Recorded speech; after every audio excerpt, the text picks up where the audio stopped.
Il y a 3 mois, une femme prénommée Camille s'est rendue dans l'agence d'un courtier à Lyon avec un score de crédit de 621. Le conseiller lui a annoncé un taux d'intérêt de près de 7% sur 30 ans, soit 165 € d'intérêt supplémentaire sur une maison à 320 000 €. Camille a demandé 90 jours pour améliorer son score. Le conseiller a accepté, mais l'a prévenu de ne pas s'attendre à des miracles. 93 jours plus tard, Camille est revenue avec un score de 760 états. Le conseiller lui a demandé si elle avait soumis le mauvais numéro de sécurité sociale. Elle ne s'était pas trompée.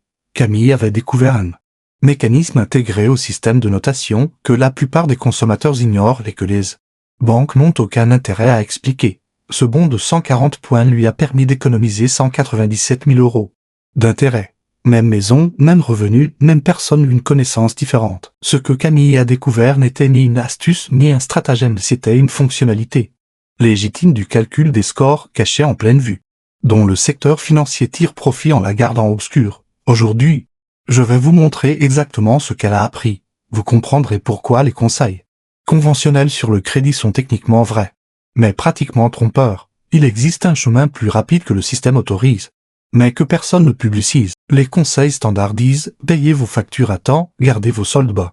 N'ouvrez pas trop de comptes et attendez des années, voire des décennies ». Ce conseil n'est pas faux. Il est simplement incomplet d'une façon qui profite énormément aux prêteurs. Chaque mois passé en catégorie bien plutôt qu'excellent vous coûte de l'argent, taux plus élevé, conditions moins avantageuses, primes d'assurance plus importantes, dépôt de garantie plus élevé. Les banques profitent de ce calendrier prolongé. Un client avec un score de 680 qui pourrait avoir 780 est plus rentable, il paie des taux plus élevés et génère davantage de revenus d'intérêt. La banque n'a aucun intérêt à l'aider à progresser rapidement. La faille que Camille a découverte implique ce que l'on appelle les lignes commerciales d'utilisateurs autorisés.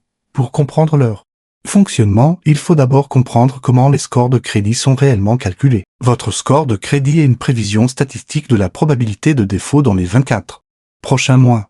Le premier facteur est l'historique de paiement, environ 35%.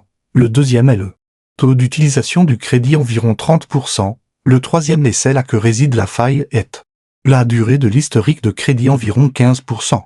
Incluons l'ancienneté de vos comptes les plus anciens et les plus récents, ainsi que leur moyenne. La plupart des gens supposent que la durée de l'historique dépend uniquement du temps. Mais cette hypothèse est fausse et c'est là que se cache la faille lorsque vous devenez utilisateur autorisé sur le compte d'une autre personne. L'intégralité de l'historique de ce compte apparaît sur votre rapport de crédit, ancienneté, paiement, limite et utilisation comme si vous en faisiez partie depuis le début. Relisez cela, car les implications sont considérables. Si votre mère possède une carte de crédit ouverte il y a 23 ans avec un historique de paiement parfait et une faible utilisation et qu'elle vous ajoute aujourd'hui comme utilisateur autorisé, ce compte de 23 ans apparaît immédiatement sur votre rapport de crédit. L'âge moyen de vos comptes pourrait passer de 2 ans à 12 ans du jour au lendemain. Votre crédit disponible total pourrait doubler ou tripler. C'est exactement ce qu'a fait Camille. La mère de Camille possédait 3 cartes de crédit avec un âge combiné de plus de 40 ans, un historique de paiement parfait et une utilisation inférieure à 5%. Camille est devenue utilisatrice autorisée sur les 3, en 2 cycles de facturation. Ses comptes sont apparus sur ses rapports de crédit. Ses fichiers de crédit minces sont soudainement devenus solides. Son cours historique est soudainement devenu établi. Son score a bondi de 140 points. La stratégie de l'utilisateur autorisé n'est pas un secret pour les professionnels du crédit. Les courtiers hypothécaires la connaissent. Les sociétés de réparation de crédit la connaissent. Les banques la connaissent parfaitement. Mais elle est rarement présentée aux consommateurs, car il n'y a aucun profit à raccourcir le temps que les gens passent dans le purgatoire des taux élevés. Marc avait 24 ans et un score de crédit de 589. Il avait commis des erreurs pendant ses études, manqué quelques paiements et saturé une carte de magasin. Il essayait de financer une voiture d'occasion et chaque concessionnaire lui proposait des taux supérieurs à 14%. Son grand-père possédait des cartes de crédit remontant à 987, un historique irréprochable, des limites combinées de plus de 60 000 € et une utilisation constamment inférieure à 3%. Le grand-père a ajouté Marc comme utilisateur autorisé sur ses 2 cartes les plus anciennes, sans jamais lui donner de carte physique ni accès au compte. En 60 jours, le rapport de crédit de Marc affichait des comptes avec 37 ans d'historique de paiement parfait. Son âge moyen de compte est passé de 2 ans à près de 19 ans. Son score a bondi à 697. lui permettant d'obtenir un financement en taux à 6% au lieu de 14%, soit une économie de près de 5200 € d'intérêt. Pour exécuter cette stratégie efficacement, voici ce qui compte. Le compte doit être en règle, avec un historique de paiement parfait et une utilisation idéalement inférieure à 10%. Il doit être ancien, plus c'est vieux, mieux c'est. Le titulaire principal doit accepter de vous ajouter. Généralement un membre de la famille ou un ami proche. Tous les émetteurs ne signalent pas les utilisateurs autorisés aux 3 bureaux de crédit vérifiés avant d'agir. L'impact apparaît en 1 à 2 cycles de facturation. Vous n'avez pas besoin d'attendre des mois ou des années. L'historique s'importe presque immédiatement une fois que l'émetteur signale le compte.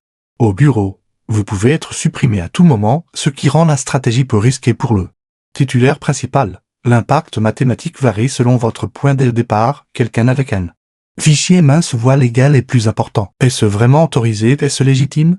La réponse est sans ambiguïté, oui. Le système d'utilisateurs autorisés existe intentionnellement.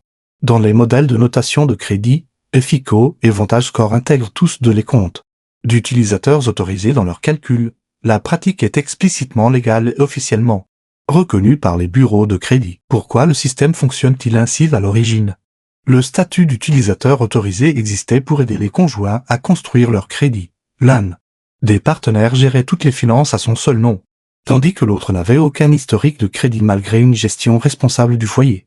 Ce statut a résolu ce problème en permettant au partenaire établi de partager son historique. Avec le temps, on a réalisé que le mécanisme s'étendait au-delà des conjoints parents, enfants, proches. Les bureaux de crédit n'ont vu aucune raison de restreindre cette pratique. Certains critiques ont qualifié cette pratique de faille à combler. Le secteur du crédit a largement ignoré ces appels, car la complexité de modifier le système créerait d'autres problèmes. Pour l'instant, la stratégie reste pleinement opérationnelle. Il existe cependant des limites à connaître. Certains prêteurs hypothécaires examinent de près les comptes d'utilisateurs autorisés lors de la souscription. Ils peuvent les ignorer lors de l'évaluation de votre dossier, même si votre score les reflète, ce qui est plus fréquent avec la souscription manuelle qu'avec les systèmes automatisés. Les comptes d'utilisateurs autorisés ont moins de poids que les comptes dont vous êtes le titulaire principal dans certains modèles de notation. FICO a ajusté son algorithme au fil des années pour réduire l'impact des comptes où vous n'êtes pas la partie responsable principale. L'impact reste significatif, mais pas aussi extrême qu'il y a 10 ans. Vous restez également dépendant du comportement du titulaire principal. Si celui-ci manque un paiement ou dépasse son solde, votre score en souffre. La deuxième faille concerne le moment exact où l'utilisation du crédit est mesurée et déclarée. Votre taux d'utilisation représente environ 30% de votre score. On conseille généralement de le maintenir sous 30%, voire sous 10%. Mais la cible réellement optimale se situe entre 1 et 3%, ce que la plupart des gens ignorent. L'utilisation est calculée sur le solde déclaré au bureau à la date de clôture du relevé et non à la date d'échéance du paiement. Vous payez peut-être votre carte en totalité chaque mois, sans jamais payer d'intérêt. Mais si vous dépensez 2000 € sur une carte avec une limite de 3 €, et que ce solde apparaît sur votre relevé, vous affichez 67% d'utilisation. Votre score est pénalisé alors même que vous êtes responsable. La solution est simple, payez votre solde avant la date de clôture du relevé. Pas seulement avant la date d'échéance, réduire votre solde à 50 € avant la clôture affichera moins de 2% d'utilisation. Votre score pourrait bondir de 20 à 40 points en un seul cycle. La troisième faille concerne les augmentations de limites de crédit et leur impact surprenant. L'utilisation est un ratio, vous pouvez l'améliorer en réduisant le numérateur vos soldes ou en augmentant le dénominateur vos limites. La plupart des gens se concentrent uniquement sur les soldes. De nombreux émetteurs proposent des augmentations de limites sans enquête difficile sur votre rapport. American Express est particulièrement connu pour cela. Doublez votre limite de crédit divise instantanément votre taux d'utilisation par 2. Votre score s'améliore simplement parce que les chiffres ont changé. Chaque augmentation améliore votre taux d'utilisation et vos métriques de crédit disponibles en quelques années. Quelqu'un commençant avec les 1000 € de limite totale pourrait accumuler 50 000 € ou plus, simplement en demandant périodiquement. Les banques préfèrent vous maintenir à des limites qui préservent leur rentabilité. Elles n'encouragent certainement pas les augmentations. Des limites plus élevées signifient une meilleure utilisation, de meilleurs scores, et des clients qui se qualifient pour de meilleurs taux ailleurs. La quatrième faille concerne la gestion stratégique des comptes. La sagesse conventionnelle dit de ne jamais fermer un ancien compte. C'est partiellement vrai, mais souvent mal appliqué. Ce qui compte vraiment, C'est l'âge de votre compte le plus ancien et votre âge moyen de compte. Fermer une carte de magasin ouverte il y a 2 ans pour obtenir une réduction peut améliorer votre moyenne. En revanche, votre carte de crédit la plus ancienne doit rester ouverte indéfiniment, même si vous l'utilisez rarement. La 5e faille s'appelle la restauration rapide que la plupart des consommateurs ignorent.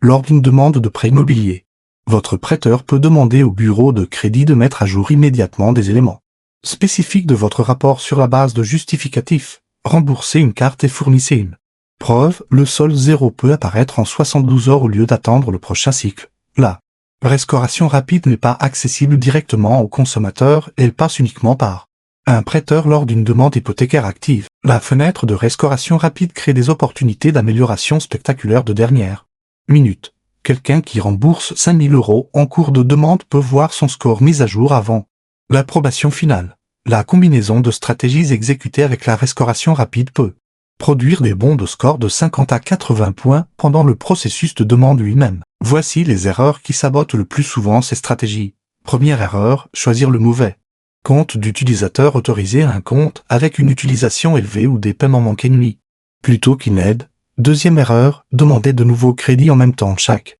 vérification approfondie réduit temporairement votre score de 5 à 10 points. Troisième erreur, une gestion incohérente de l'utilisation payée avant la clôture du relevé ne fonctionne que si vous le faites systématiquement. Quatrième erreur, l'impatience. Ces stratégies fonctionnent en 1 à 2 cycles de facturation, ce qui peut sembler long lorsque l'on est pressé. Certains abandonnent avant que les changements n'apparaissent sur leur rapport. Faites confiance au calendrier et vérifiez les changements en consultant vos rapports après 2 cycles complets. Définissez des rappels de calendrier quelques jours avant chaque date de clôture de relevé pour ne jamais manquer le bon moment. Si votre score est inférieur à 650, la stratégie de l'utilisateur autorisé offre le plus grand impact potentiel. Identifiez des membres de votre famille avec d'anciens comptes, un excellent historique et des limites élevées. Demandez à être ajouté sur un à 3 comptes simultanément. Réglez les éléments négatifs inexacts via les canaux de contestation appropriés et réduisez vos soldes sous 10% des limites avant la prochaine clôture de relevé. Si votre score est entre 650 et 720, vous êtes dans la zone d'optimisation. Demandez des augmentations de limites sur toutes vos cartes existantes. Ajustez le timing de vos paiements pour réduire l'utilisation déclarée. Envisagez la stratégie de l'utilisateur autorisé si vous avez un fichier mince ou un historique court. Si votre score dépasse 720, vous êtes bien positionné pour la plupart des besoins, mais l'optimisation reste importante pour les meilleurs taux hypothécaires. La différence entre 750 et 780 se traduit par des offres de taux d'intérêt sensiblement différentes. Quel que soit votre point de départ, tout le monde devrait consulter ses rapports de crédit gratuits auprès des 3 bureaux chaque année et les vérifier pour détecter les erreurs. Des études montrent régulièrement qu'une part significative des rapports de crédit contient des erreurs, certaines suffisamment importantes pour affecter les scores et l'éligibilité au prêt. Contester des erreurs légitimes est entièrement distinct des stratégies décrites et doit se faire en parallèle. Il existe une vérité plus profonde sous toutes ces tactiques qui change entièrement votre façon de penser au score de crédit. Le système de notation a été conçu par les prêteurs pour prédire le risque pour les prêteurs. Il n'a pas été conçu pour vous aider à optimiser votre vie financière. Il a été conçu pour aider les banques à décider combien vous facturez. Le système révèle certaines informations et en dissimule d'autres d'une manière qui sert les intérêts institutionnels plutôt que ceux des consommateurs. Les banques n'expliquent pas la stratégie de l'utilisateur autorisé parce qu'elle vous aide à échapper plus rapidement à leurs produits à taux élevés. Les bureaux de crédit ne font pas la publicité du timing d'utilisation parce que la complexité maintient les consommateurs dépendants des services de surveillance du crédit. Toute l'industrie bénéficie du fait que les gens croient que l'amélioration du crédit est un processus lent et mystérieux nécessitant patience et parfois une aide payante. La réalité est que la notation de crédit suit des règles mécaniques. Ces règles sont connaissables. Une fois connues, elles peuvent être optimisées. L'écart entre ceux qui comprennent les règles et ceux qui ne les comprennent pas se traduit directement par des différences de patrimoine au fil du temps. Quelqu'un qui maintient un score de 780 au lieu de 680 paiera considérablement moins d'intérêt tout au long de sa vie. Taux hypothécaire plus bas, taux de prêt au taux plus bas, meilleures conditions de carte de crédit, prime d'assurance réduite. Les économies s'accumulent sur des décennies. Ces stratégies fonctionnent parce que vous opérez selon les règles réelles du système et non selon les récits simplifiés que l'on vous raconte sur ces règles. Vous ne trichez pas. Vous n'exploitez pas des failles techniques. Vous utilisez simplement des fonctionnalités qui existent par conception, mais qui ne sont pas publicisées par des institutions qui profitent de votre ignorance. Le bond de 140 points de Camille en 93 jours a changé définitivement sa trajectoire financière. Les 197 000 € qu'elle économisera sur les intérêts hypothécaires financeront sa retraite. Les connaissances qu'elle a acquises s'appliquent à chaque décision de crédit qu'elle prendra pour le reste de sa vie. Ces mêmes connaissances sont maintenant à votre disposition. La faille n'est pas cachée parce qu'elle est illégale, au contraire elle est éthique. Elle est cachée parce que personne ayant un motif de profit ne bénéficie de ce que vous la connaissiez. Maintenant vous savez. Ce que vous faites de cette information vous appartient.